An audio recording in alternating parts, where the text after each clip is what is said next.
Kadang-kadang saya itu heran kenapa kita tidak percaya diri. Wal ismu minhu mu'rabun wa mabniun. Isim itu ada dua, mu'rab dan mabni. Mu'rab itu dinamis, mabni itu statis. Lah kita jadi pelajar, jadilah pelajar yang dinamis, bukan statis. Dinamis itu ciri-cirinya apa? Optimis, bukan pesimis. Apa bedanya Aura? Orang optimis sama pesimis bedanya apa? Menurut Aura, apa bedanya optimis sama pesimis?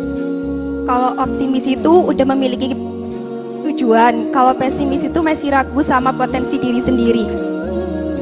Kamu tak kasih contoh Mbak Aura, coba kamu lihat, kasih contoh. Kalau kamu membaca gelas ini bagaimana? Coba si Aura sama Alia, ini kalau kamu membaca gelas ini bahasamu apa?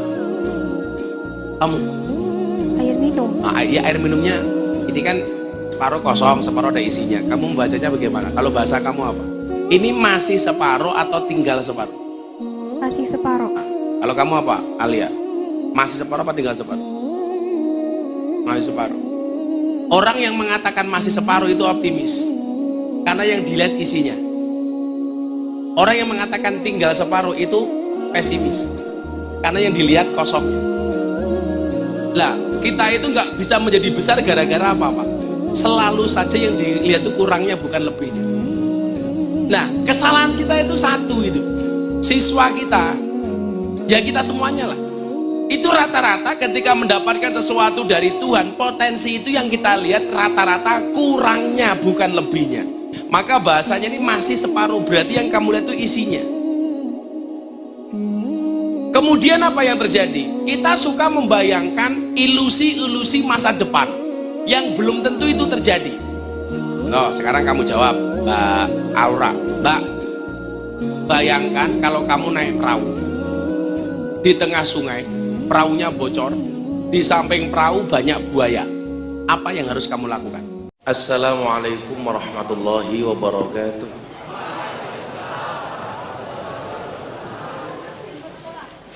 Alhamdulillahil qail, a'udzu billahi samil alimi minasyaitonir rajim.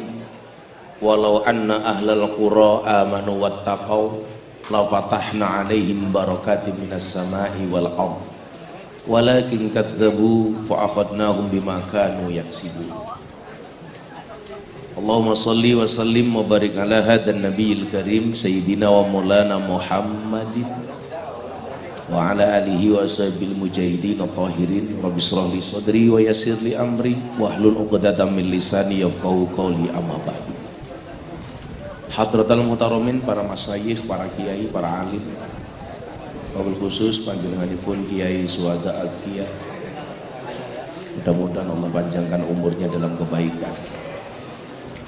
Tokoh agama, tokoh masyarakat yang saya muliakan, Bapak Kepala Sekolah Bambang Harimanto, Bang, kok langka? Gak ada orangnya. Oh, di belakang. Beserta Dewan Guru dan seluruh sivitas akademika SMK Ma'arif Kroya yang saya hormati. Sengaja Pak Kiai kita sowan ke Kroya, ke SMK ini, karena kita yang berinisiatif untuk datang. Kenapa? Karena nunggu undangan Pak Bambang jelas nggak ada anggaran. Serta seluruh tamu undangan dan anak-anakku sekalian, siswa dan siswi SMK Kroya, SMK Ma'arif Kroya Cilacap yang berbahagia. Makan semangka, minumnya susu.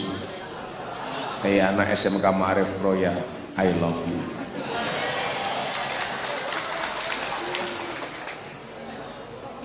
Satu sewu matane. Nyongnya sing bayari ya.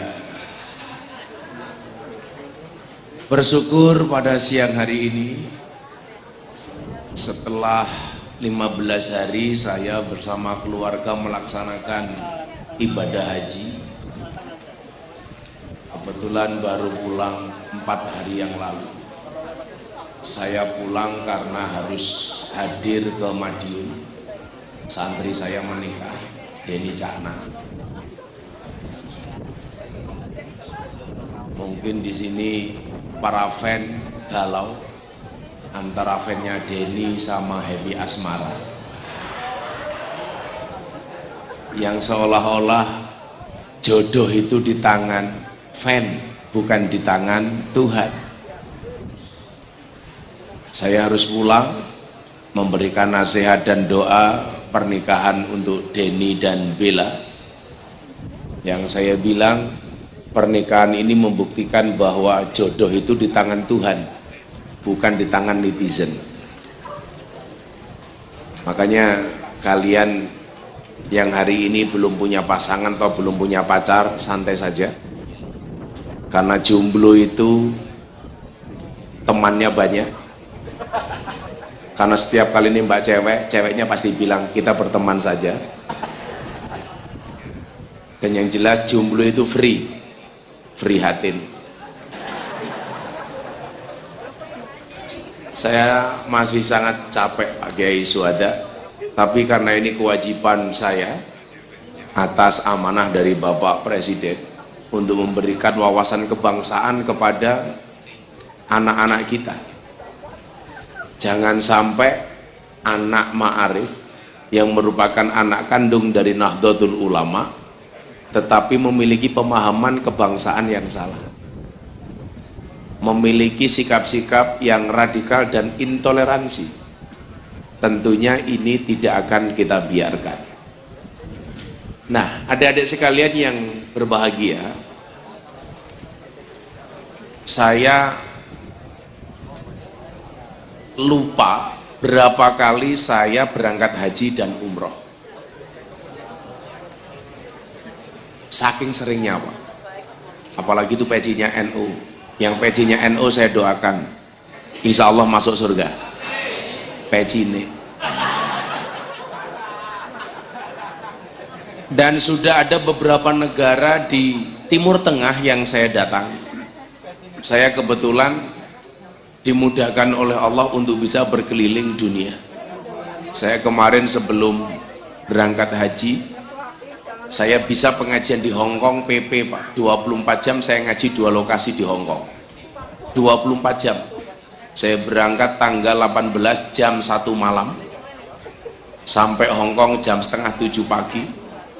Jam 9 ngaji sesi pertama, jam 1 ngaji sesi kedua, jam 5 ke bandara, jam 7 terbang, jam 11 sampai Indonesia.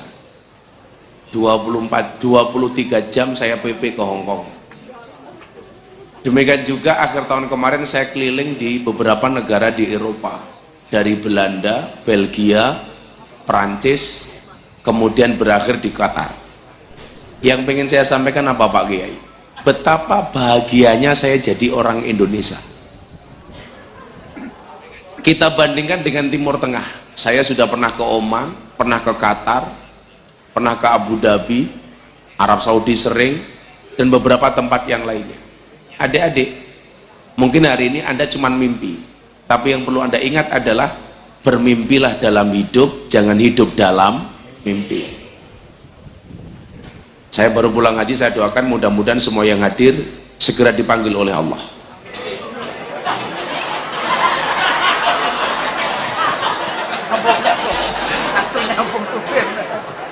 Lang durung rampung wis amin ya. Segera dipanggil oleh Allah untuk ziarah Makkah Madinah. Aminnya kesusu cangkeme ya. Nah, kalau Anda bayangkan, saya pernah turun di hampir mungkin 70%, 80% lah bandara di Indonesia. Semuanya saya pernah mampir, pernah datang. Rata-rata untuk acara pengajian. Mau turun di Semarang, mau turun di Surabaya. Kalau Surabaya ini Mas Daryo, ini bandara yang paling disukai oleh laki-laki. Kenapa? Namanya Bandara Juanda. Juanda. karena memang hidup ini indah bila disertai dengan janda dan tawa. Mau turun kayak besok ini saya harus terbang ke Lampung.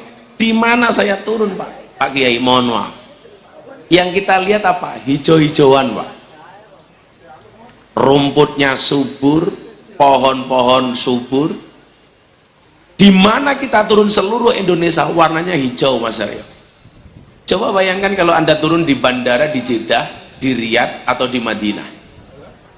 Yang Anda lihat apa Pak? Batu, tandus, gurun. Walaupun sekarang Arab Saudi mulai agak menghijau. Walaupun mohon maaf, yang Anda lihat di TikTok, di Instagram itu banyak hoaknya. Yang katanya Jeddah sudah mulai menghijau banyak rumput, itu hoak ya? Nggak ada. Kalau banjir memang di mana-mana banjir. Ya nggak usah di Arab, Semarang juga banjir. Nah, yang kemudian menjadi perhatian saya apa? Begitu luar biasanya Allah menciptakan Indonesia dengan segala kesuburannya, dengan segala kemakmurannya. Kita belum ngomong sumber daya alam loh. Belum lagi kemudian letak strategis Indonesia, sehingga banyak orang punya kepentingan dengan Indonesia, melihat betapa kayanya bangsa ini. Saya ke Kalimantan Pak, bagaimana saya melihat jutaan hektar isinya batu bara. Saya ke Kalimantan melihat bagaimana hutan di Kalimantan menjadi paru-parunya dunia. Sementara kalau Anda beribadah haji atau umroh, ketika ihram Anda berani mencabut rumput atau mematahkan dahan pohon, itu disuruh bayar dam Pak. Nyabut rumput didenda Pak. Anda dikeroyok nyabut rumput malah dibayar Pak. Coba. Bahkan pohon yang paling terkenal di Padang Arafah itu apa? Pohon Soekarno. Karena pertama kali yang nanam pohon di situ adalah Bung Karno. Belum lagi kalau kita ngomong laut, kekayaan alam yang ada di dalam laut. Di Arab Saudi saya bertanya kepada petugas di sana Pak, nanam satu pohon itu biayanya untuk menghidupi satu orang itu lebih mahal nanam satu pohon. Saking susahnya pohon dan rumput tumbuh di Arab Saudi. Coba sementara Anda lihat di Kroya, apapun yang ditanam Pak, tukul pasti tumbuh. Nggak ditanam pun kadang-kadang tumbuh sendiri banyak. Bahkan ada nanamnya nggak sengaja juga jadi juga ada. Mikir apa ya? Rabahaya tak? Nah, di sini kemudian pertanyaannya adalah, kenapa bangsa ini belum bisa menjadi bangsa yang makmur? Atau mungkin lebih kaya dibandingkan Timur Tengah, walaupun kita punya harapan di masa Pak Jokowi ini luar biasa. Dulu Pak Kiai ngapunten, Malaysia itu merasa lebih hebat dibandingkan Indonesia, walaupun sekarang beda. Kalau dulu Pak tahun 80-an orang Indonesia yang dibawa ke Malaysia itu siapa? Guru. Mereka impor guru dari Indonesia. Sekarang bukan guru Pak, tapi TKI. Orang bilang, wah berarti kualitas orang Indonesia menurun. Dulu yang dikirim ke Malaysia guru, sekarang kok TKI. Saya bilang, bukan kualitas orang Indonesia yang menurun, tetapi apa? Selera Malaysia yang rendah. Dulu sukanya guru, sekarang sukanya TKI. Kan turun seleranya mereka itu. Ya hebat kita. Makanya Malaysia itu nggak pede. Banyak budaya kita yang kemudian diaku-aku oleh Malaysia. Reok. Tahu-tahu diaku-aku sebagai milik Malaysia. Sejak kapan? Reok itu asli, pakai shot asli. Budaya bangsa dari Ponorogo. Kebetulan saya orang Lampung yang lahir, mohon maaf, orang Ponorogo yang lahir di Lampung. Mbah saya walinya Ponorogo, Mbah Muhammad Besari. Ternyata setelah saya selidiki Pak, kenapa reok itu diaku oleh Malaysia? Karena salah satu anaknya Mbah Muhammad Besari namanya Kiai Zainal Abidin. Kalau mbah saya itu keturunan nomor 7, mohon maaf, anak nomor 7 dari Mbah Muhammad Besari namanya Kiai Ilyas. Sampai saya itu jatuhnya nomor 9. Miftah, Muhammad Murodi, Muhammad Usman, Muhammad Boniran, Jalal Iman, Karyonawi Madarum Ilyas Muhammad Besari. Saya nomor 9 dari Mbah Muhammad Besari. Mbah saya ini kaya 7 turunan. Persoalannya saya keturunan nomor 9. Terus entek-entekan. Nah, Mbah Zainal Abidin itu adik dari Kiai Ilyas. Dia akhirnya menetap di Malaysia. Kemudian menjadi raja di Selangor. Jadi ceritanya Mas Aryo, Zainal Abidin ini mohon maaf mau dipek mantu, awalnya adalah ada utusan dari Adipati Trenggalek datang ke Ponorogo. Adipati ini pengen salah satu anaknya Mbah Muhammad Besari jadi menantunya Adipati Trenggalek. Kebetulan yang jomblo anak nomor terakhir namanya Zainal Abidin. Hari berikutnya Zainal Abidin datang ke Trenggalek untuk memberikan lamaran secara resmi. Makanya mbak-mbak ingat, kalau ada cowok suka sama kamu langsung dikhidbah dong. Pilihannya cuma dua, halalkan atau tinggalkan.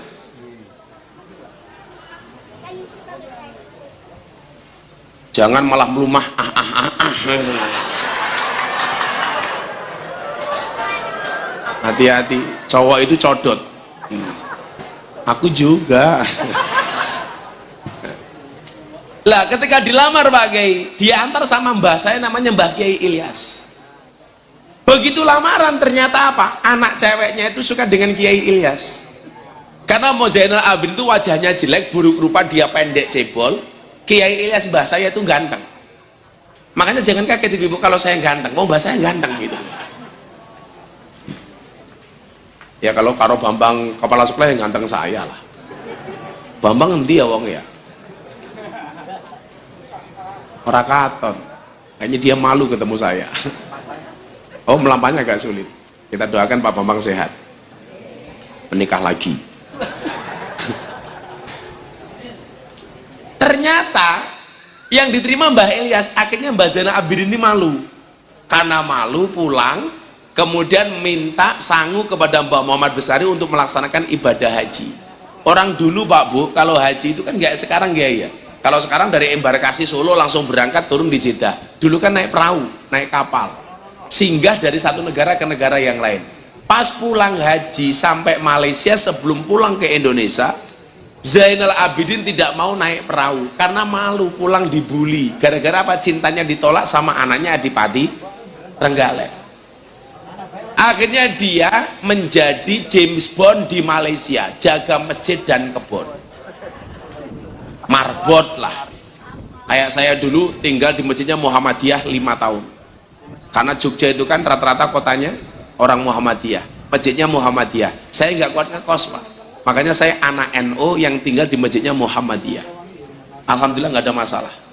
Masalahnya cuma satu. Gara-gara saya tinggal di Muhammadiyah saya kurus. Kenapa? Karena Muhammadiyah belas nggak pernah ada selamatan. Langka badok-badok. Akhirnya begitu saya menikah dengan orang NU saya gemuk. Kenapa? Susunya cocok Pak.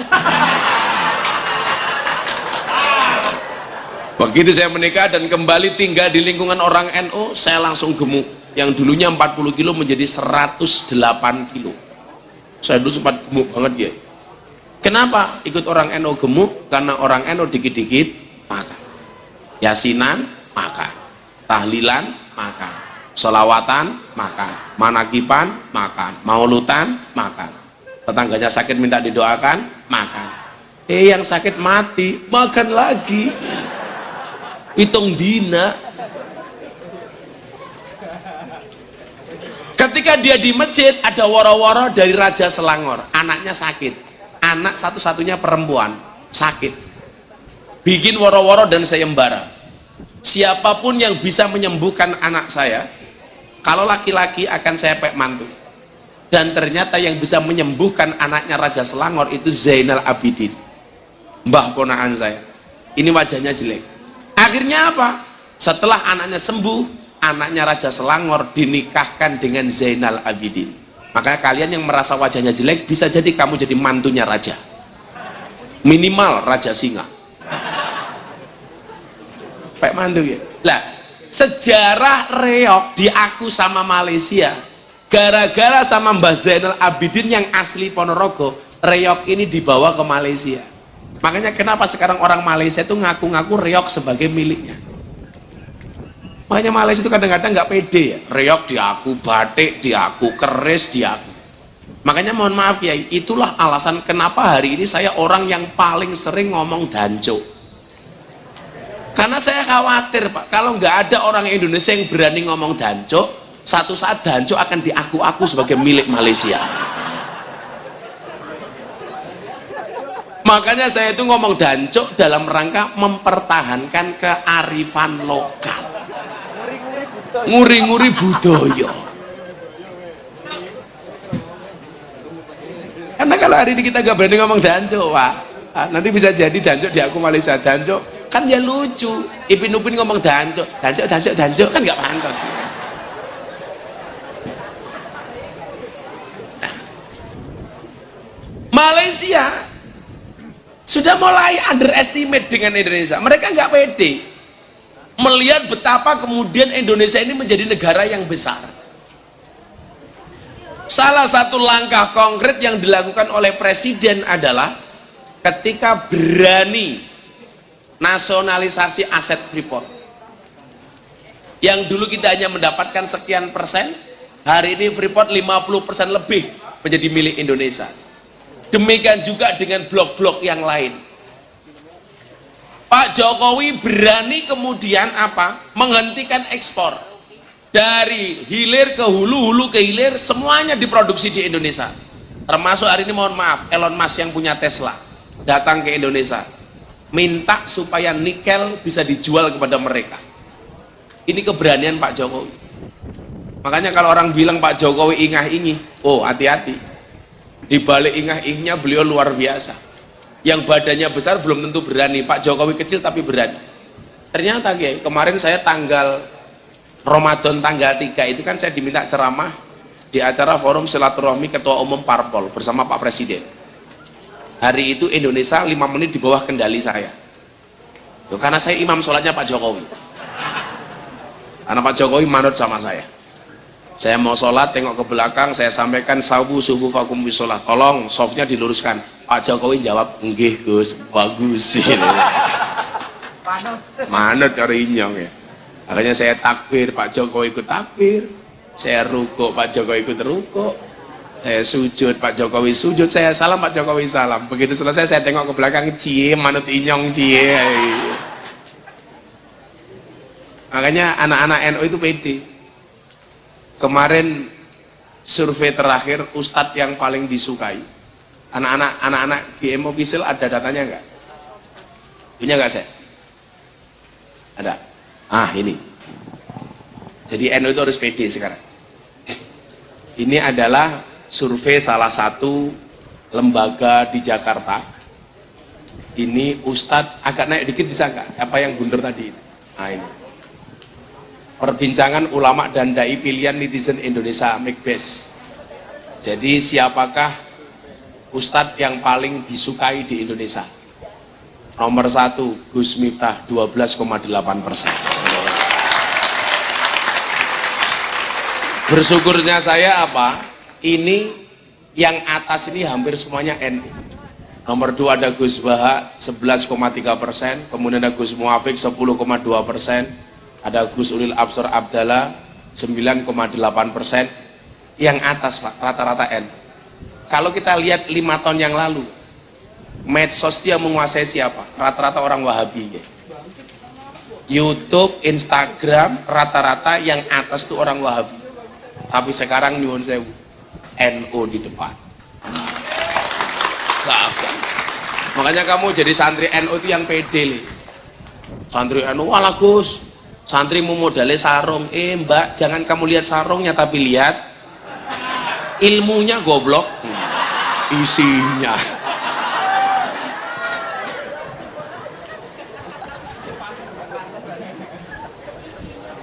Ya ibu-ibu ini kalau cari mantu, cari NU, aman dari lahiran sampai kematian mampu. Karena kalau PBB itu hanya ngurusi urusan dunia. Tapi kalau NU dunia akhirat Pak, berarti lebih berat NU daripada PBB Pak. Nah, kembali ke pokok persoalan. Apa yang sudah dirintis Pak Jokowi hari ini?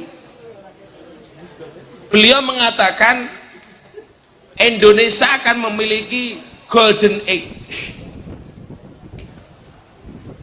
Apa itu? Masa emas, usia emas 13 tahun ke depannya. 10 tahun Pak Jokowi sudah meletakkan landasan itu. Bagaimana bangsa ini akan menjadi bangsa yang besar. Buktinya apa? Coba kita lihat ketika COVID-19 dunia itu menekan Indonesia Pak. Saya tahu betul bahwa Indonesia harus lockdown kalau pengen selamat dari COVID-19. Tapi Pak Jokowi tidak bergeming, gak ada lockdown. Satu-satunya yang berani lockdown cuman Kota Tegal, Mr. Lockdown. Pak Wali Kotanya di lockdown, tidak di apa? Dedion. Indonesia nggak mau. Langkah apa yang beliau lakukan? Subsidi. Begitu COVID, langsung ada BLT, bantuan langsung telas. Tapi negara di dunia yang berani memberikan BLT, Bu, itu nggak banyak. Nggak banyak. Tapi dengan semua kebaikan dan kebijakan pemerintah, masih ada pihak-pihak yang cerewet. Ada COVID, muncul wacana vaksin waktu itu, guys. Kelompok-kelompok keras ini menolak vaksin. Alasannya diragukan kehalalannya. Muncul kemudian sertifikasi halal dari Majelis Ulama Indonesia. Ada vaksin, minta sertifikasi halal, kasih sertifikasi halal. Begitu muncul sertifikasi halal, minta presiden disuntik pertama kali. Dan Pak Jokowi manut, memberikan uswah tauladan. Yang disuntik vaksin pertama kali siapa Pak? Presiden. Mau disuntik, mereka masih cerewet, minta live TV. Jangan sampai rakyat dibohongi. Pak Jokowi manut ya, live TV. Begitu sudah live TV, mereka masih cerewet lagi, jangan-jangan vaksinnya beda. Coba cari-cari kesalahan terus. Tapi lucunya apa? Begitu dum-duman BLT, ngantri ngarep dewek. Dan lucunya orang keroya, mohon maaf, BLT untuk orang miskin. Semua orang ngaku miskin. Yang punya mobil ngaku miskin, yang gelangnya emas ngaku miskin. Muncul BLT lagi Pak untuk UMKM, semua orang ngaku pengusaha kecil. Makanya besok akan ada BLT yang ketiga untuk orang gila. Apakah orang kro yang ngaku-ngaku edan? Sehingga efek yang terjadi kemudian apa? Indonesia menjadi salah satu negara terbaik yang keluar dari pandemi COVID-19. Tepuk tangan untuk Indonesia. Kerjasama pemerintah, TNI, Polri. Bagaimana saya menjadi juru bicaranya Polri waktu itu untuk memberikan vaksin di daerah Sumatera. Karena Sumatera itu susah, apalagi Sumatera daerah Padang. Susahnya minta ampun disuruh vaksin. Kita keliling sosialisasi. Selesai COVID, muncul lagi hal baru yang mengancam keberlangsungan negara Indonesia. 2023 Indonesia akan terancam dengan resesi global. Saya kebetulan akhir 2022 diminta ceramah di hadapan Presiden di acara Forum Investor Daily Summit 2022. Dihadiri sama Presiden, para menteri dan investor dunia. Ini di Jakarta Convention Center. Nah, ini Pak Kiai. Ini isinya ini semuanya investor, pengusaha-pengusaha top dunia yang ceramah santri NU.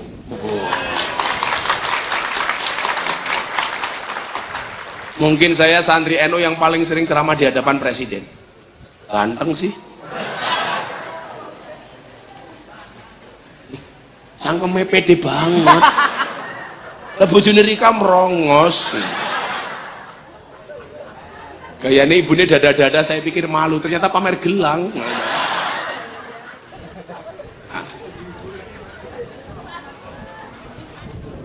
Dada-dadanya pakai tangan kiri karena gelangnya tangan kiri. Sampingnya itu loh keren. Dari tadi begini terus ya. Bukan khusyuk, khawatir gelang karate katon.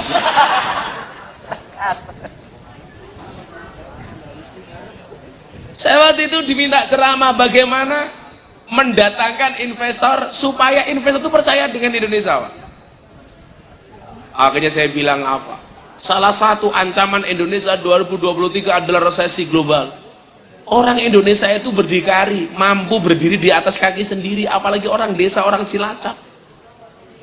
Daya tahannya kuat, Pak. Bagaimana tidak? Kita itu kan makan apapun tidak perlu minta kepada orang lain.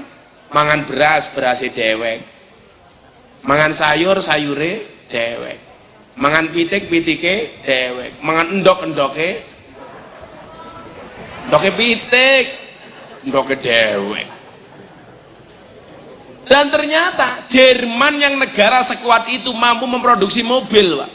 Kan kalau Jepang itu robot, Jerman membuat mobil, Jepang membuat robot, Gus Miftah membuat kangen. Iya gitu. Ngomong merongos awas ya, santet meteng gue.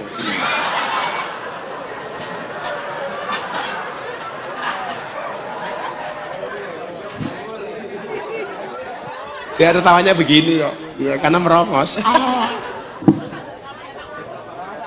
Santai, ibu-ibu yang merongos santai saja.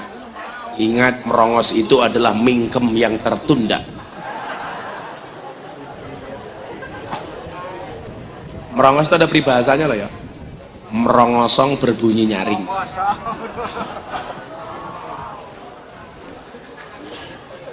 Merongosong berbunyi nyaring.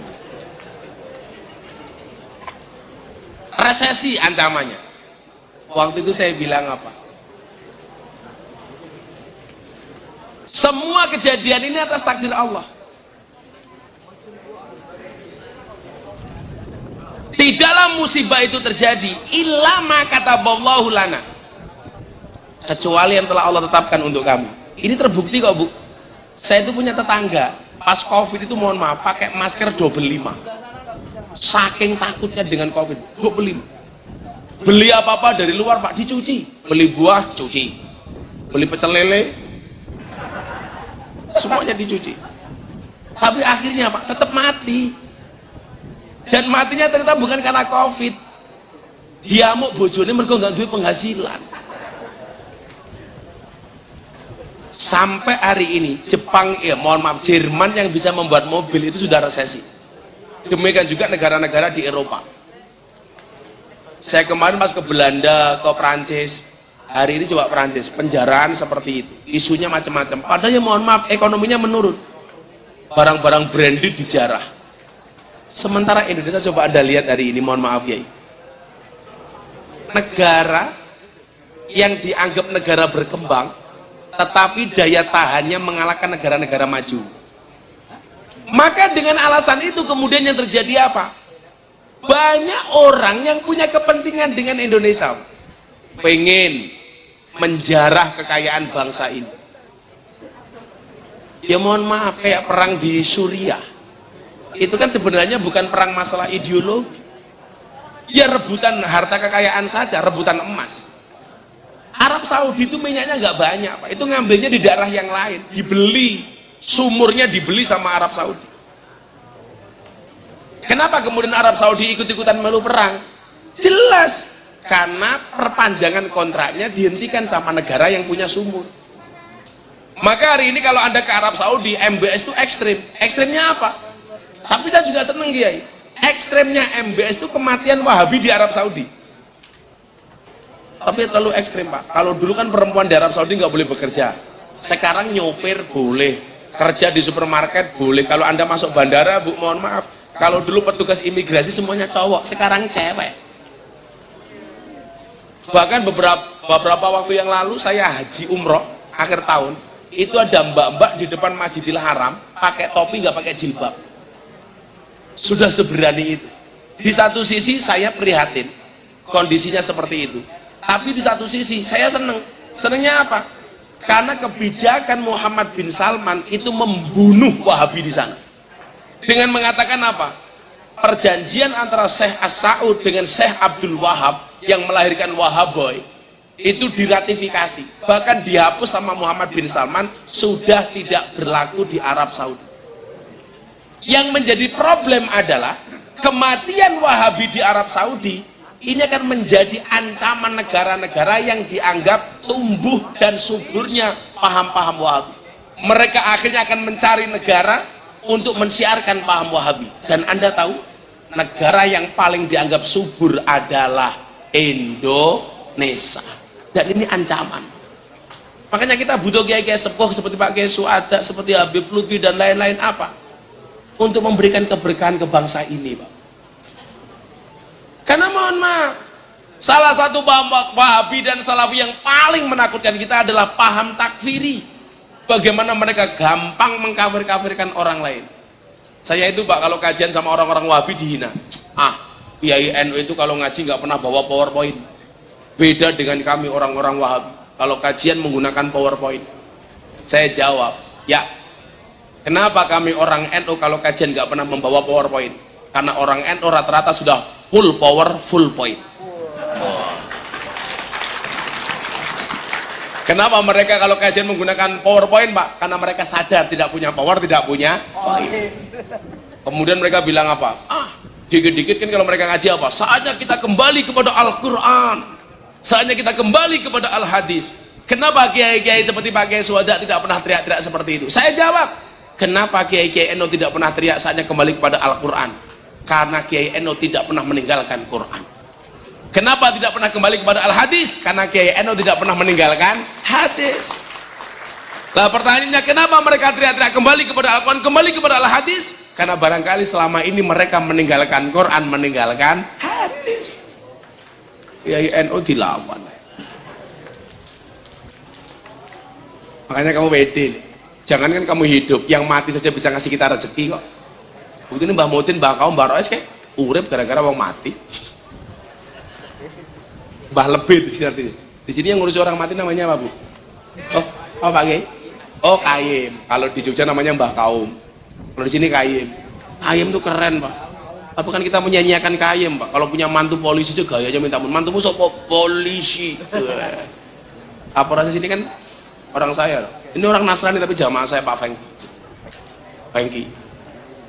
Kalau punya mantu tentara, mantumu sopo tentara. Mantumu sopo jamet. Tapi kalau punya mantu Kayim, mantumu siapa? Kayim. Padahal mohon maaf, camat mati sih bungkus apa? Kayim. Tentara mati sih bungkus apa? Kayim. Polisi mati sih bungkus apa? Kayim. Kayim mati bungkus dewek.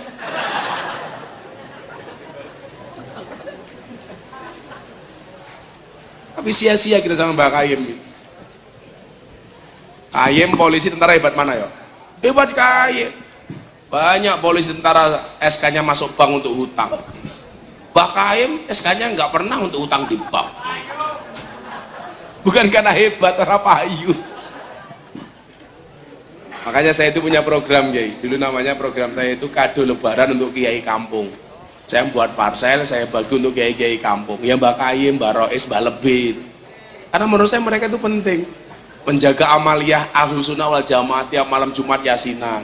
Walaupun jamannya cuma 50 orang, 30 orang tahlilan. Makanya dulu Gus Dur bilang, kiai yang paling ikhlas itu kiai siapa? Kiai kampung, ya Mbah Lebih dan lain sebagainya. Mereka orang-orang luar biasa, tapi nggak pernah diperhatikan. Kalau mau pemilu begini, walah semuanya disewani Mbah Kiai-Kiai itu. Begitu jadi, ya lali. Dan pejabat banyak yang bajingan. Kalau mau nyalon, sowan Mbah Kiai Suada. Begitu jadi, lupa. Lama-lama Kiai itu hanya dianggap seperti daun salam, seperti laos. Apa itu, Bu? Kalau masak sayur dicari pertama kali, sayurnya matang dibuang pertama kali. Kan bajingan. Itulah bedanya pilkada sama pilkabi. Pilkada kalau pilkabi kalau lupa jadi. Pilkada kalau jadi lupa.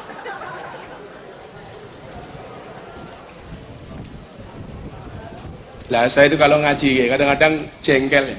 Bikin apa itu ya, poster, spanduk, gambar apa namanya, jalan-jalan itu namanya, pamflet. Kalau dulu Pak di mana-mana namanya orang mati itu menakutkan yang hidup. Sekarang enggak. Yang hidup nakut-nakuti yang mati. Masa pasang gambar caleg di tembok kuburan, kan goblok itu. Apa wong mati nyoblos apa keprimen? Saya kemarin ke Lampung, tembok makam itu dikasih gambar caleg. Ini goblok temen ya. Makanya kalau musim kampanye begini Pak Camat, aduh, jangan pilih caleg atau calon presiden yang maku gambar baliho atau poster di pohon yang masih hidup. Pohon saja nggak dijaga, apalagi hatimu. Iya, cuaks. Saya itu paling benci Pak, kalau orang kampanye kayak ada pohon yang masih berbuah atau masih hidup dipaku. Itu kan tidak menjaga kelestarian alam. Sama alam aja tidak menjaga. Oh ya yang elegan itu loh kalau kampanye. Tapi hari ini saya bersyukur, gara-gara kampanye setan, demit, jin, iblis semuanya meninggalkan pepohonan, Pak. Karena kalah sama gambarnya caleg. Bahkan setan yang gumun dulu gambarnya caleg sampai mereka selama mingkem. Di Jogja lebih parah lagi. Ada caleg tuh masang gambar dibalik, kepalanya di bawah, kakinya di atas. Captionnya apa? Siap jungkir balik untuk rakyat. Alah cangkemmu, winyong ora percaya. Mari Pak Camat makan, Pak Camat. Pak Camat ini makan terus tapi kok kurus ya? Orang yang makan terus tetap kurus itu dua kemungkinan Pak Camat, anugerah atau azab. Rasi domba dok cangkem, iya makanya tambahin Pak Camat jeruk Pak Camat. Kebetulan pas puasa ini ya. Itu masih rajin puasa Daud, sehari puasa sehari tidak, termasuk bulan Ramadan kemarin saya juga Daud.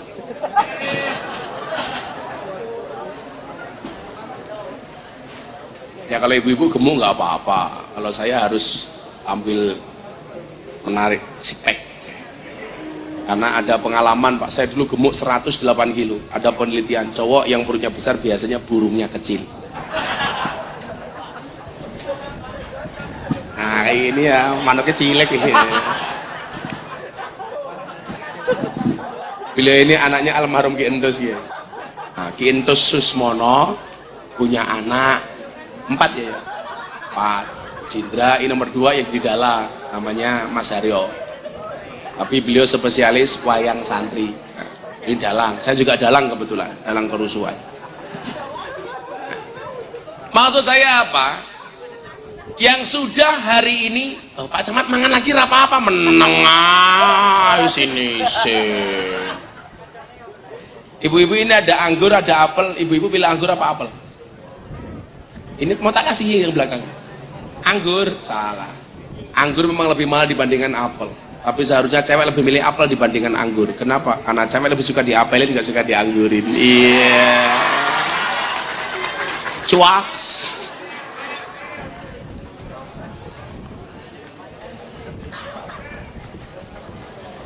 Sekarang tuh banyak berita aneh Pak. Kemarin di Jogja itu ada anaknya mati, bapaknya nggak mau dikubur. Heran saya.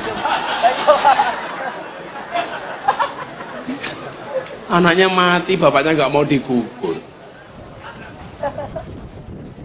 Sama kemarin pas rame-ramenya petasan di Malang kan banyak yang mati gara-gara petasan jeblok di rumah.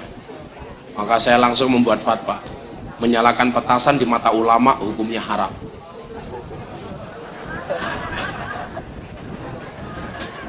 Iso picek matane ya. Makanya Pak Polisi ya, kadang-kadang kita itu aneh. Orang kampanye itu loh. Kampanye motornya diganti knalpot belombongan, dibunyikan reng reng reng reng. Tapi kupingnya dewek tutupi kapas, kan goblok temen ya.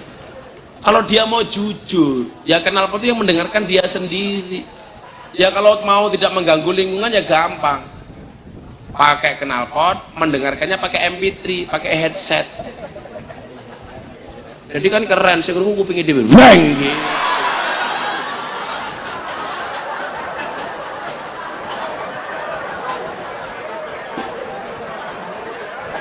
Kalau imannya kuat nggak kaget pakai suat, yang kaget ya imannya nggak kuat.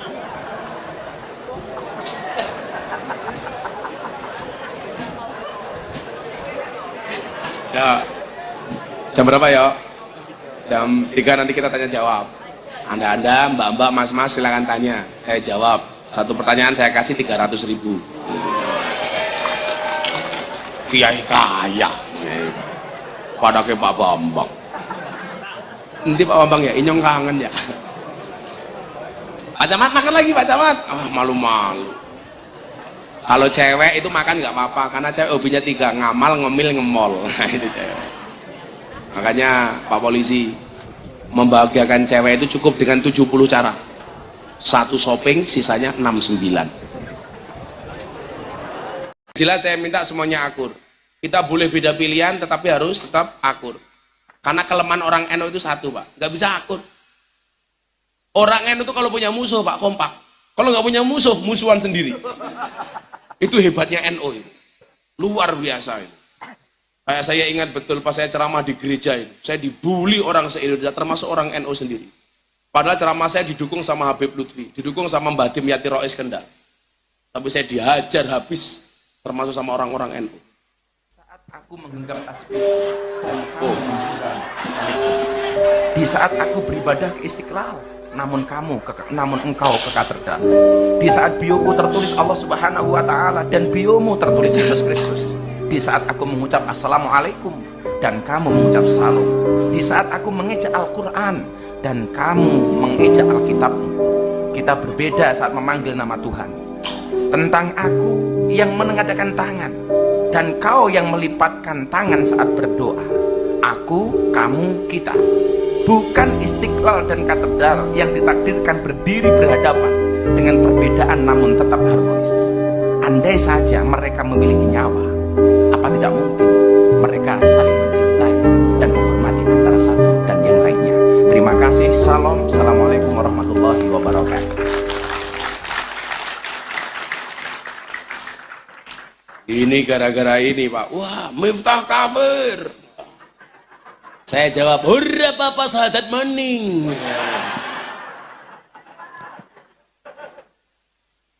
Ini nama saya trending topik, trending Twitter 2 hari. Bahkan trendingnya tidak hanya di Indonesia, trending Twitter dunia Pak. Nama saya nomor 1. Saya dibilang kafir lah. Gara-gara kenapa saya dianggap kafir? Karena masuk tempat ibadah agama orang lain.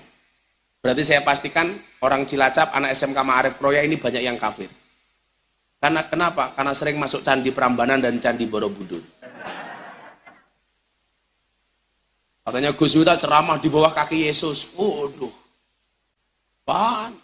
Kayak saya mengucapkan selamat hari Natal Pak. Wah, Miftah jadi Kristen. Siapa yang ngomong? Kemarin 10 November saya mengucapkan selamat hari pahlawan. Aku nggak jadi Avenger. Saya mengucapkan selamat hari ibu, saya juga nggak jadi ibu. Kita itu terlalu gampang mengkafirkan orang. Itu rata-rata orang-orang Wahabi. Tapi lucunya kadang-kadang orang NU juga itu ikutan. Saya pas ngaji ini, wah dibully. Mereka lupa gara-gara saya ceramah di gereja itu. Satu keluarga dari Belanda masuk Islam.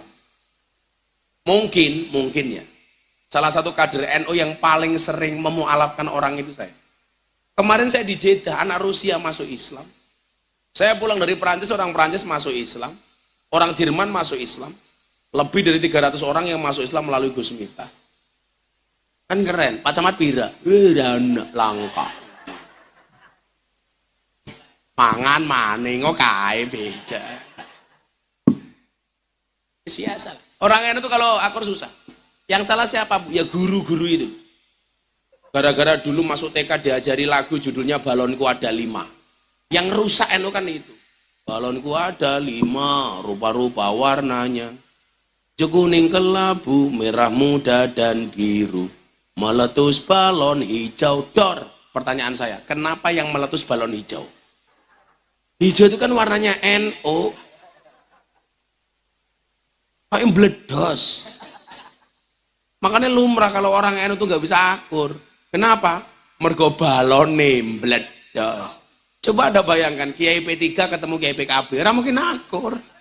Kiai PKB ketemu Kiai PDI, ora mungkin akur. Makanya kenapa saya nggak mau berpartai? Nggak mau saya. Saya ditawarin jadi ketua umum partai. 2 partai di Indonesia nawarin saya jadi ketua umum, saya nggak mau. Kemarin Pak Prabowo datang ke pondok saya, Gus, saya mau nyalon presiden. Tolong Gus Miftah bantu saya. Kalau Gus Miftah berkenan jadi menteri agama. Saya bilang, saya nggak mau. Karena kalau saya jadi menteri agama, yang seneng SMK Ma'arif Roya ngundang gratisan.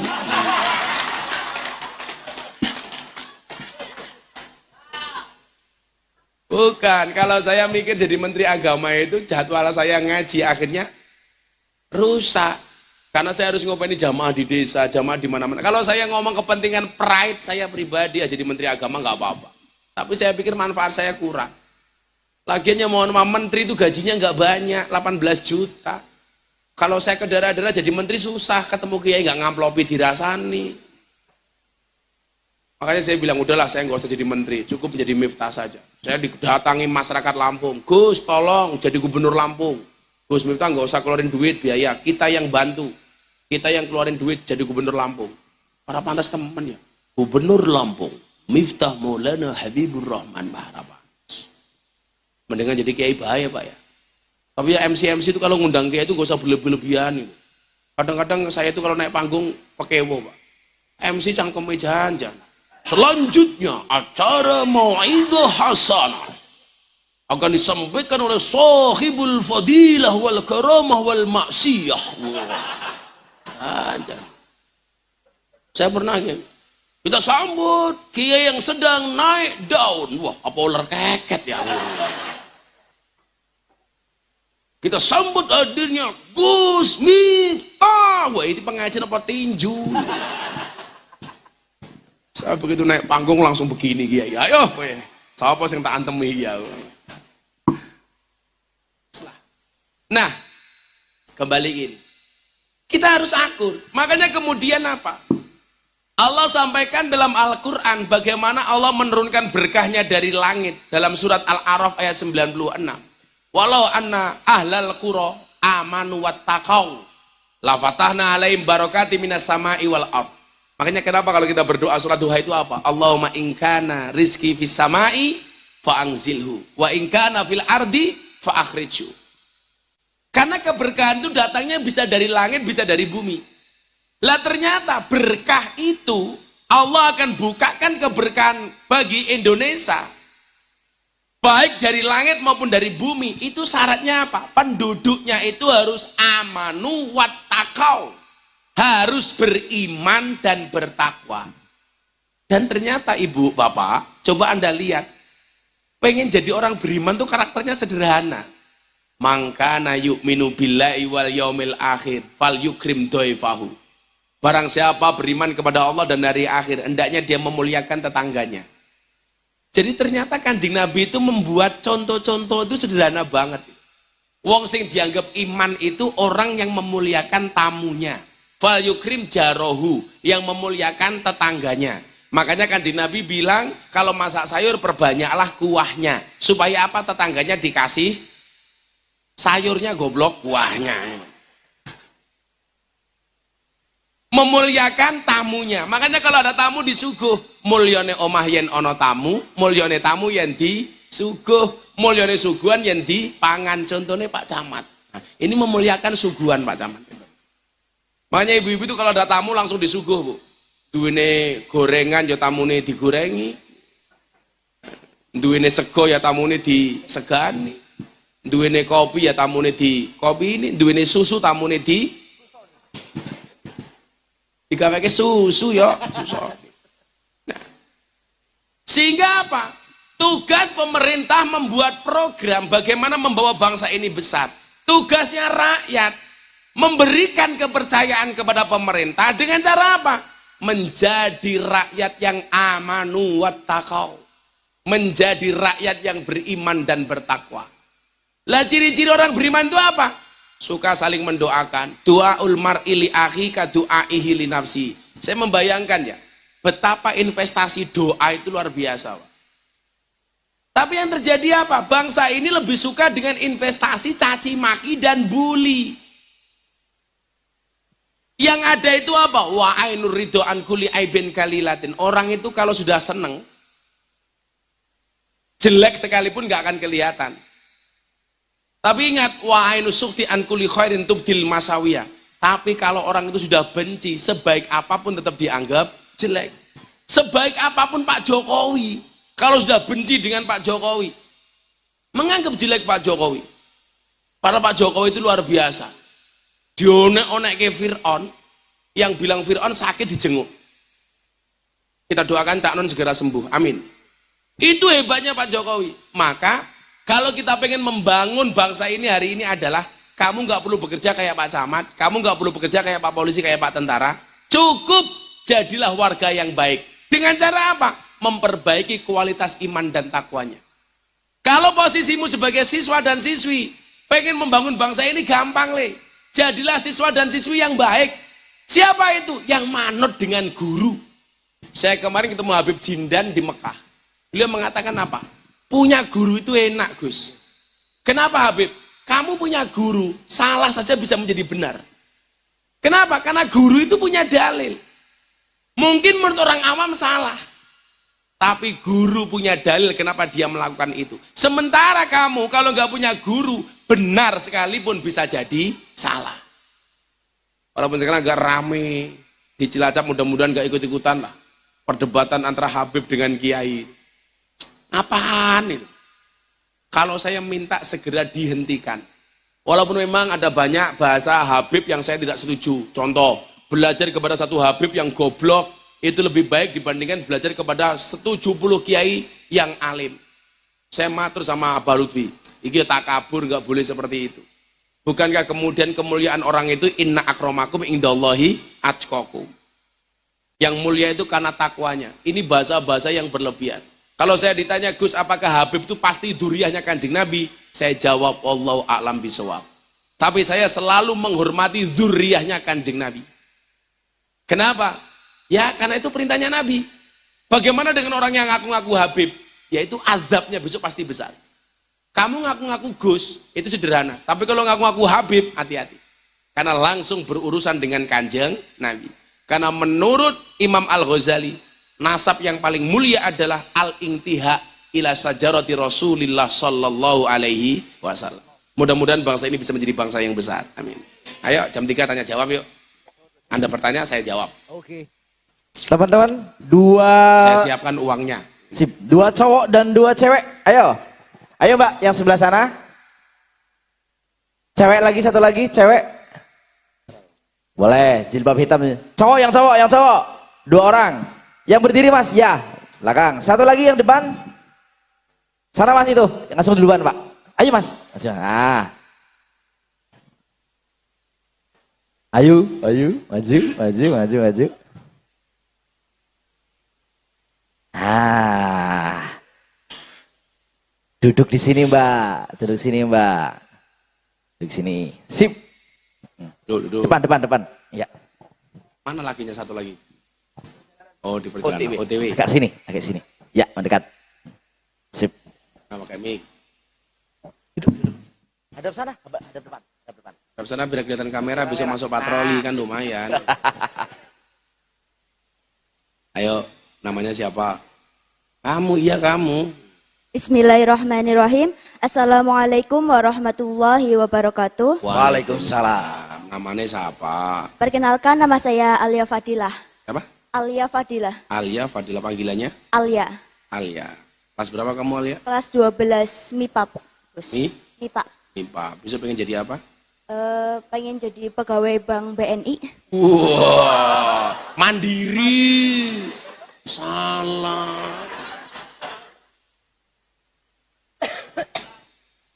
Kenapa cowok itu harus kaya? Karena cewek itu hatinya seperti bank. Gak mungkin berbunga kalau nggak ada saldonya. Iya.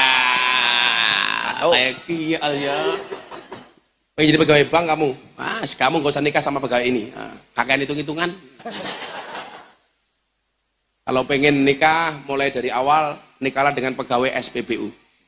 Dimulai dari nol ya. Selanjutnya kamu pengen menikah dengan suami yang profesinya apa, Alia? Polisi, camat, kayim. Siapa? Apa kayak Gus Miftah? Kata Gus Miftah. Aku jadi mau. Malu mau. Apa Alia pertanyaannya? Bertanya Gus, jadi kan kita sebagai anak muda itu terkadang masih bingung. Karena kita itu belum tahu mau mulai dari mana. Contohnya di era seperti sekarang ini, sebagian dari anak-anak muda itu lebih baik belajar dari politik dulu atau hukum dulu atau lingkungan hidup dulu? Itu pertanyaan yang pertama. Apa? Pengen jadi apa dulu? Lebih baik belajar dari politik dulu atau hukum dulu atau dari lingkungan hidup dulu? Itu pertanyaan yang pertama. Politik dulu atau Hukum dulu hukum dulu? atau lingkungan hidup? Kamu jurusannya apa? MIPA. MIPA ngomong politik. MIPA ngomong hukum. Terus non mati ketemu bak saja dibaca iklab. Masa aku ketemu kamu tidak ijab? Iya, hukum, tajwid. Cadat. Terus apa yang kedua? Pertanyaan yang kedua, bagaimana sih cara agar kita bisa saling menghormati dan mencegah radikalisme? Hah? Radikalisme. Radiasi apa?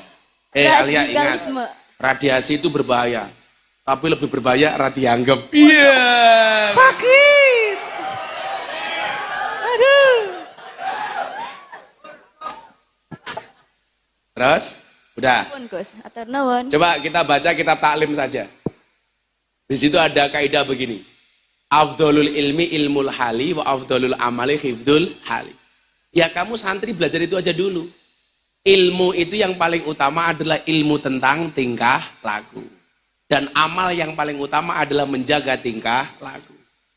Makanya kalau ilmu yang paling utama itu ilmu tingkah laku, berarti apa? Mengajarkan kepada kita untuk menjaga adab dan kesopanan. Itulah yang dimaksud dengan al-adab fauqal ilmu. Adab itu lebih tinggi daripada ilmu.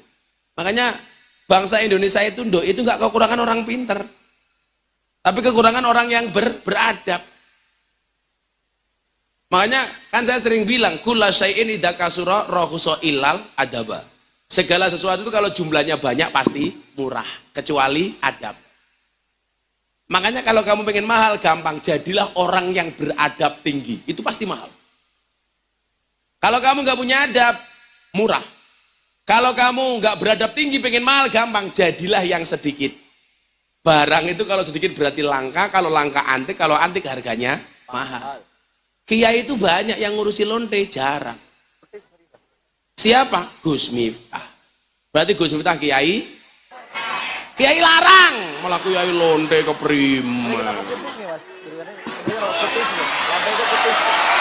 Apa ya? Oh, Pak Camat matane.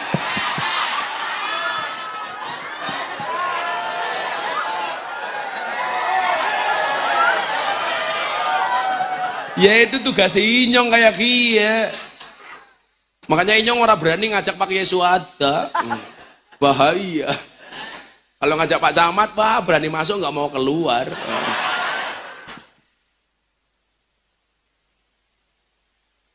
Dulu Ki Entos itu mau nutup lokalisasi di Tegal, itu konsultasinya sama saya. Lokalisasi apa namanya? Leman di Tegal. Kalau di Purwokerto ya Gang Sadar. Batu Raden. Telembok. Ya apal, guru BK tahu Telembok itu pekerjaannya apa? Dodolan kroto. Apa kroto pakan manuk? Manuknya siapa Pak Camat?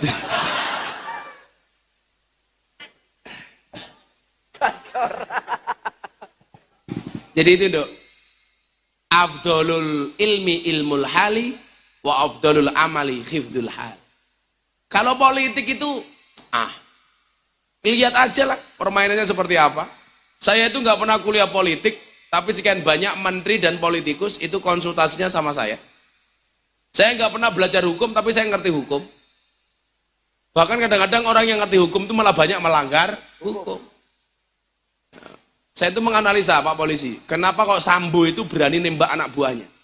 Karena dia tahu hukum dan dia mencoba ngakali hukum. Makanya ada teman saya polisi mengatakan apa? Gus Nah tahu kenapa ini terjadi? Karena mungkin yang bersangkutan pernah melakukan hal yang sama tapi nggak konangan, maka diulangi lagi. Makanya Pak Polisi, Anda selamat. Pangkatnya cuma Ibda, set 1. Mendingan jadi Ibda tapi selamat daripada bintang 2 vonis mati.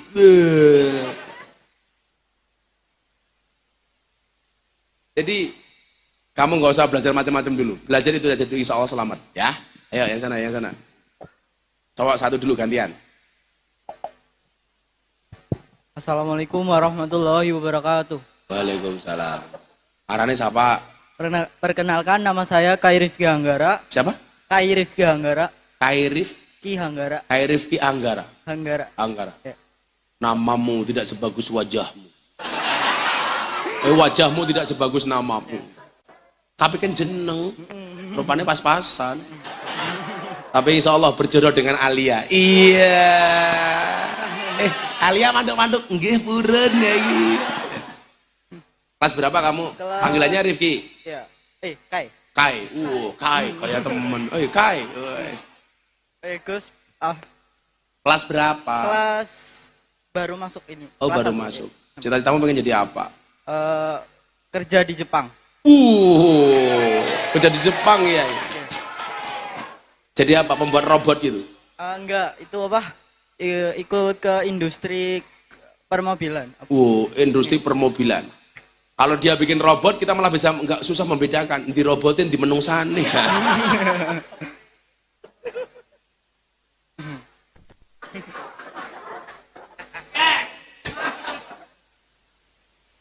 Iya Kay, pertanyaannya apa Kay?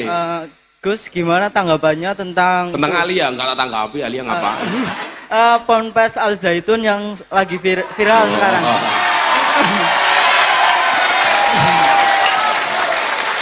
Kok kamu mancing-mancing aku?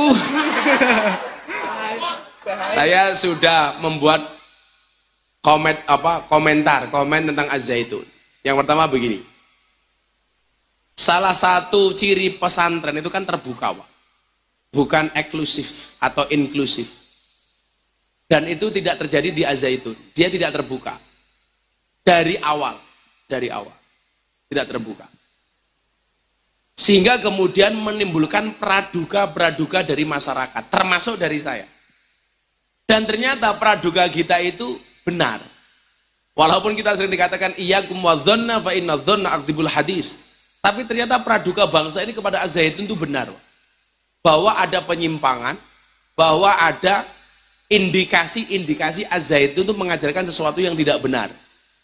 Kalau bahasa kasarnya barangkali sesat lah. Termasuk dia mengatakan apa? Ditanya sama wartawan, kenapa laki-laki perempuan itu kok sholatnya di sof paling depan? Padahal kan Kanjeng Nabi dawuh khairus sufufi lirijali awwaluha wasarruha akhiruha. Sof yang paling baik bagi laki-laki itu yang paling depan, yang paling jelek yang paling belakang. Sof yang paling jelek bagi perempuan yang paling depan, yang paling bagus yang paling belakang. Jadi saya dulu mikir hadis ini sebenarnya begini. Nyuwun sewu nggih, kalau saya salah tolong dibenarkan. Saya dulu mikirnya begini. Binawa ya wong poso suguhi jeruk. Ini gini ya. Sof yang paling baik bagi laki-laki itu yang paling depan. Ini katakanlah kiblatnya di sini, ini depan. Yang paling jelek di belakang. Kan begini berarti posisinya. Nah, perempuan itu yang paling jelek di depan, yang paling jelek, yang paling bagus di belakang. Ini menggambarkan apa? Sof yang paling elek bagi laki-laki di belakang, yang paling jelek perempuan di depan. Jadi yang jelek ketemu yang jelek. Jeleknya laki-laki di belakang, jeleknya perempuan di depan.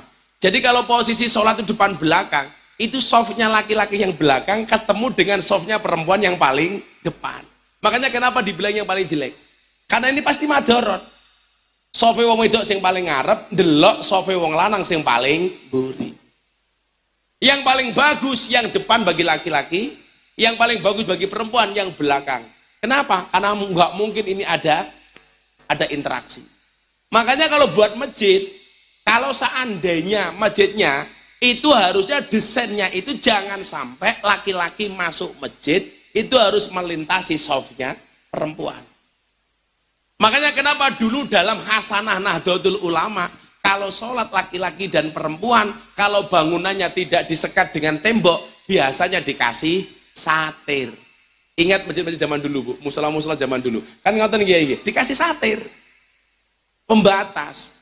Boleh nggak laki-laki sejajar dengan perempuan? Boleh, asalkan tempatnya terpisah sebagaimana di Madinah umpamanya. Di Mekah itu walaupun tawaf laki-laki dan perempuan campur, begitu sholat Pak, perempuan langsung mundur, nggak mungkin di depan. Lah ini kok bisa di Az-Zaitun, perempuan sholat softnya paling depan. Ketika dia ditanya, ya semaunya perempuan, masa sholat di situ nggak boleh? Ini goblok temen jawabannya. Ini nggak pakai dalil gitu loh. Ya harusnya menggunakan dalil. Lucu lagi Pak, kenapa sholatnya berjarak 2 meter? Ya karena pada dasarnya manusia itu keteknya bau.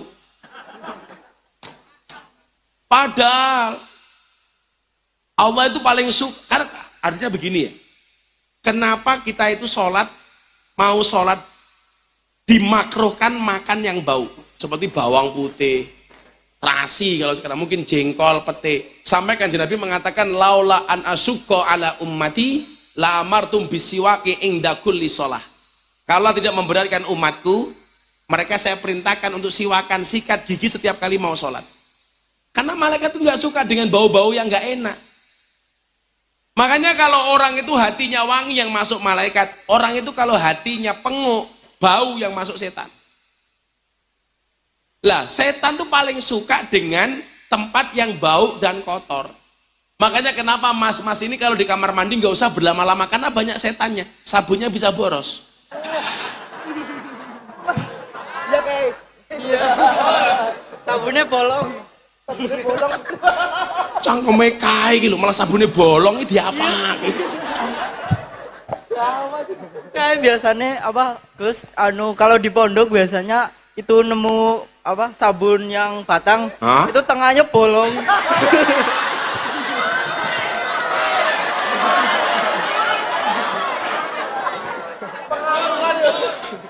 Gayanya ngomong kalau di pondok, padahal pengalaman pribadi.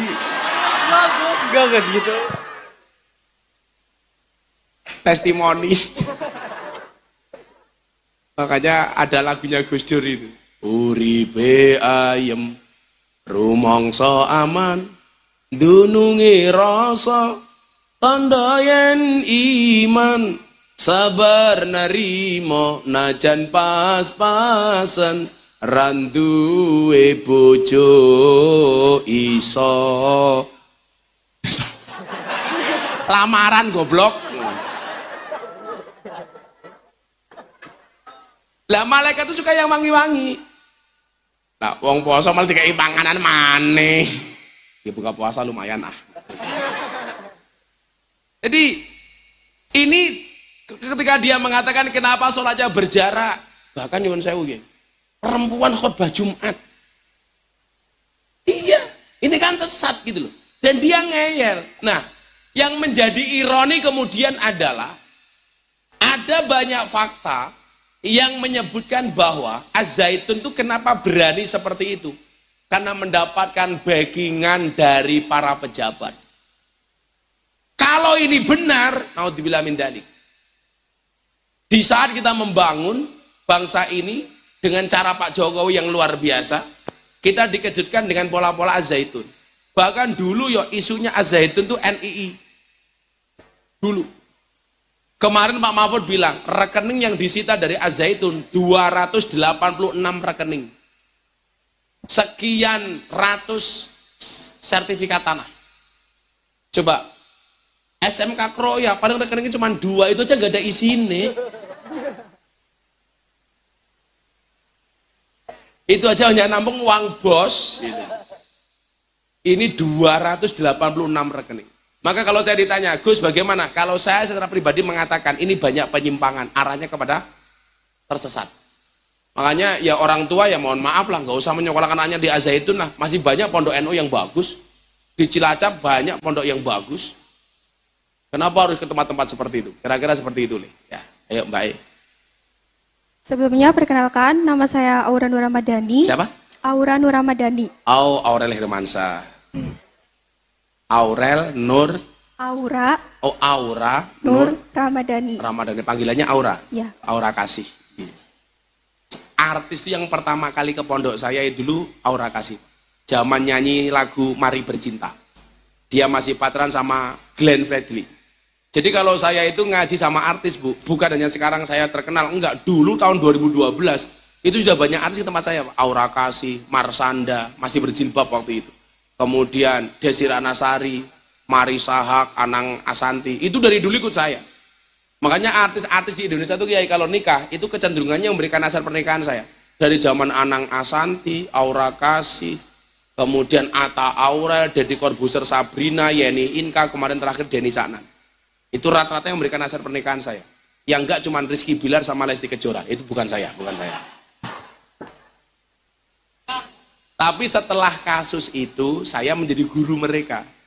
Makanya kenapa saya sering memberikan nasihat kepada mereka.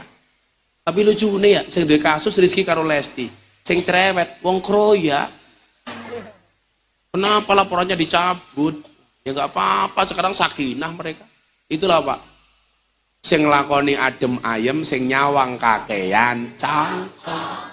Biasanya jilbabnya kuning biasanya. Oh, depan sendiri. Yang jilbabnya merah insya Allah lebih parah. Apa Aura? Aura kelas berapa, Nuk? Masuk kelas 11. Masuk kelas 11. Cita-citanya pengen jadi apa? Jadi guru. Oh, jadi guru. Tuh. Kalau kamu pengen menikah, besok menikahlah dengan guru. Karena kalau kamu punya istri guru enak, masuk kamar, langsung istrimu bertanya, "Papa, masih ingat pelajaran kemarin?" Iya. Kamu jawab, "Lupa Mama." Nah, langsung istrimu bilang, "Ayo Papa, ulangi lagi." Iya.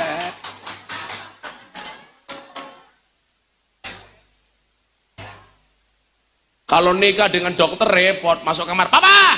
"Iya Mama." "Cuci kaki dulu." Bah, kelamaan. Mengkeret. Apa Aura? Izin bertanya Gus, Cita-citanya guru ya? Ya. Apa pertanyaannya? bagaimana cara meningkatkan SDM Indonesia agar dapat bersaing dengan SDM negara lain, terutama untuk para santri yang memiliki keterbatasan dalam mengakses internet dan teknologi yang lain? Jadi begini Dok. Kadang-kadang saya tuh heran kenapa kita tidak percaya diri. Wal ismu minhu mu'rabun wa mabniun. Isim itu ada dua, mu'rab dan mabni. Mu'rab itu dinamis, mabni itu statis. Lah kita jadi pelajar, jadilah pelajar yang dinamis, bukan statis. Dinamis itu ciri-cirinya apa? Optimis, bukan pesimis. Apa bedanya Aura? Orang optimis sama pesimis bedanya apa?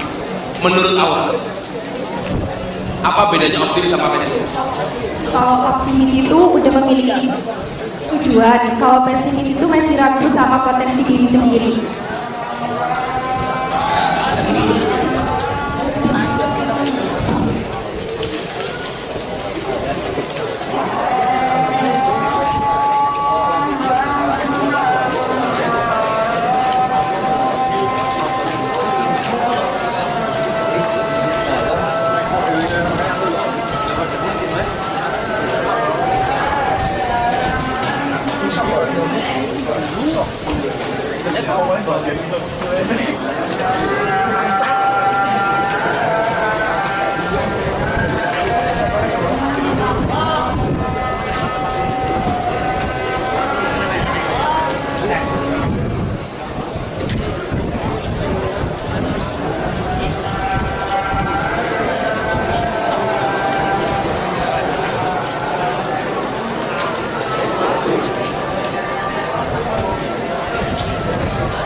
Tadi kembali ke masalah optimis dan pesimis.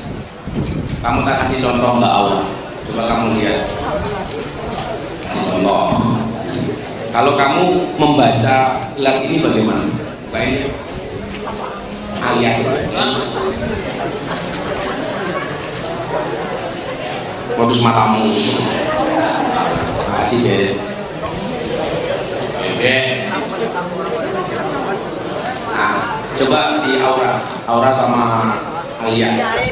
Ini kalau kamu mau baca gelas ini bahasamu apa? Nah, ini air minumnya. Ini kan taruh kosong, separuh ada isinya. Kamu bacanya bagaimana? Kalau bahasa kamu, coba kamu deskripsikan. Gelas ini seperti apa? Seperti seseorang yang memiliki ilmu. Waduh, kaduan lagi.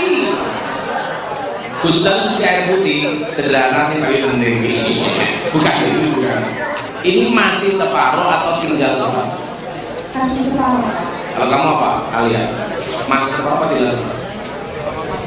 Masih separuh.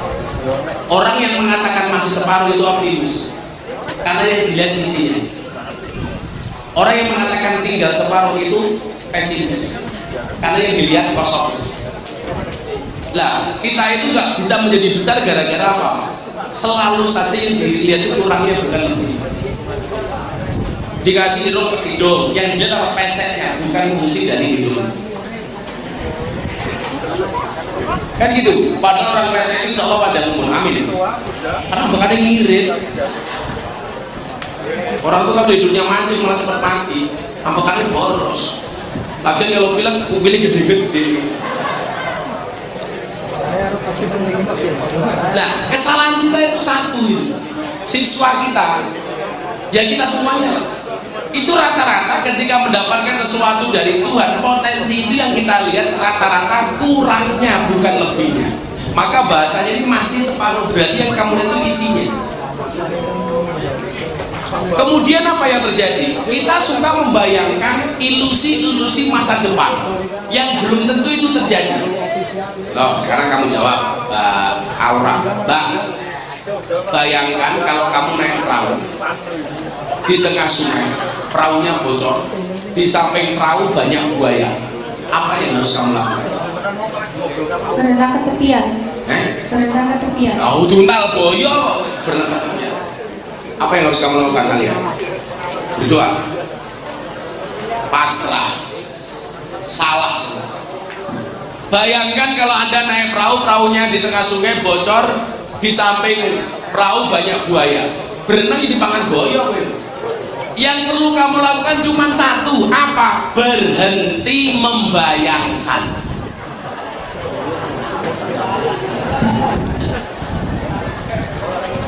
Kan saya tadi bilang apa? Bayangkan.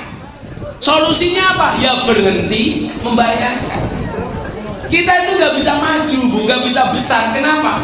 Karena takut dengan bayangan-bayangan masa depan gitu. Nyuwun sewu gitu. Kalau ngomong ngalim nggak ngalim, dari sekian kiai NU yang viral, Miftah itu yang paling tidak alim. Tapi apa? Batin mengatakan sama saya apa? Len, ini kamu ingat pas saya dibully di gereja tadi. Beliau mengatakan apa? Qalilum minal yaqin khairun min kasirin minal ilmi wal amal. Yang saya miliki mungkin cuma sedikit, tapi saya yakin. Makanya banyak manfaatnya. Kalau hari ini orang bilang, Miftah cuma menang viral, orang alimnya gaya. Kalau kamu viral cuma bilang menang, kamu ikut-ikutan viral. Nyatanya kok ya viral. Pengen viral gampang kata Nabi. Bukan kata Nabi, kata pepatah Arab. Bul ala zam-zam fatu'raf. Kencingi sumur zam-zam, kamu terkenal. Makanya saya selalu bilang, kalau pengen viral itu dengan dua jalan. Apa jalannya? Prestasi dan sensasi. Kalau kencingi air zam-zam itu sensasi, kamu terkenal tapi cekal polisi. Sama halnya mbak-mbak pengen terkenal, membuat konten di TikTok makan babi dengan bismillah. Terkenal, tapi ujungnya di penjara. Itu Lina Muharjingan itu di penjara. Ini kan menghina. Kamu itu makan babi ya urusannya cangkemmu. Tapi kalau kamu pamer-pamerkan bahkan dengan menggunakan bismillah berarti menistakan agama. Padahal Nabi mengatakan apa? Kullu ummati mu'afan illal mujahirin. Semua umatku akan diampuni oleh Tuhan kecuali mujahir. Siapa itu mujahir? Orang yang berbuat dosa dipamer-pamerkan, ditampak-tampakkan. Berarti apa dong? Jadi pribadi yang optimis.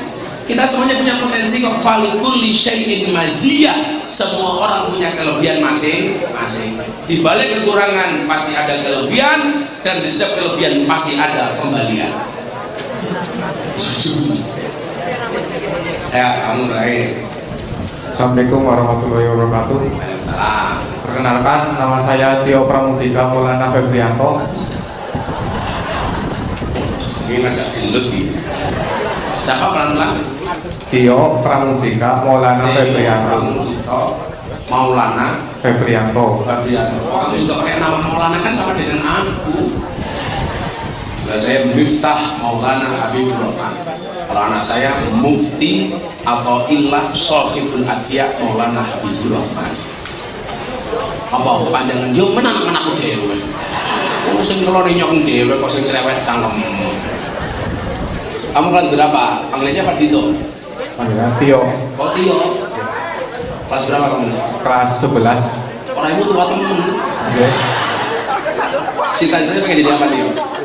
Dan kita membahagiakan kedua orang tua. Wow.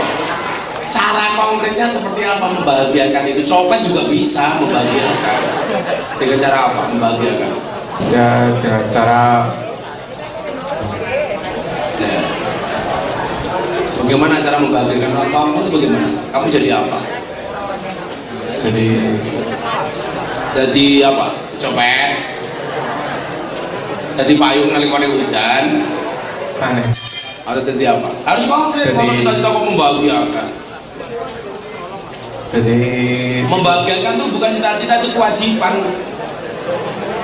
Apa cita-citanya? cita-cita pemain sepak bola. Ya, kalau di posisi sepak bola itu ada gelandang. Kalau Tio gelandangan. Kamu bisa main bola? Sampai Oh, umurmu berapa sekarang? 19. Hah? 19. Ah, wes telat, wes telat. Wes, kemudian minimal lah jadi anak gawang ya. Yang paling saya nggak suka dari sepak bola cuma satu Pak, wasit sepak bola itu paling saya benci. Bagaimana lari ke sana kemari mencari kesalahan orang lain? Prit, apa Tio? Oh, ini proses macam boy. Bagaimana cara kita memilih teman agar tidak terjerumus di era milenial? Oh, sung mengapa alon-alon? Bagaimana cara memilih teman Agar tidak terjerumus di era milenial. agar terjerumus? Tidak. Oh, tidak terjerumus di era milenial.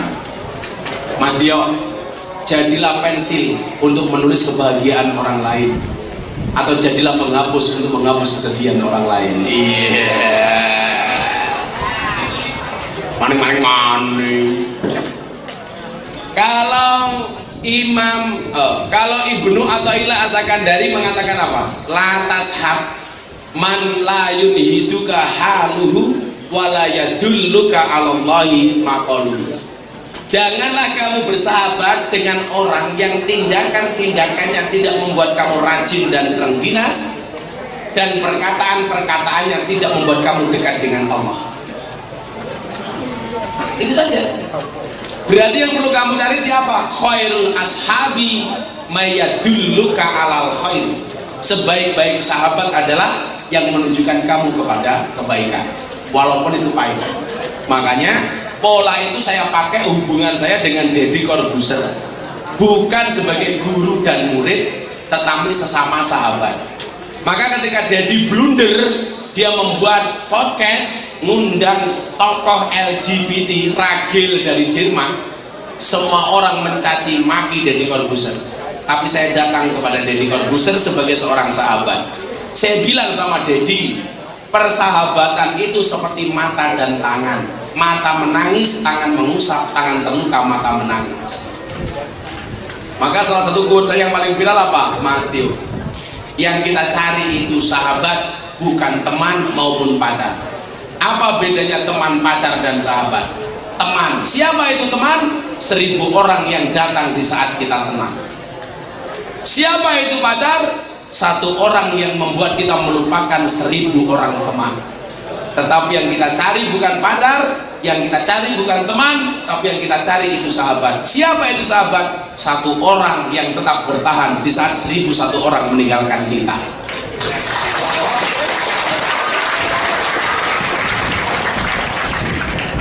Makanya kenapa saya itu banyak menulis Gus Miftah tentang quote Gus Miftah.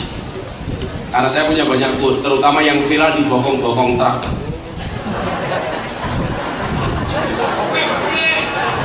Wah, keren kan? Manusia paling banyak dilukis di mobil sedot WC bajingan lah. Ayo.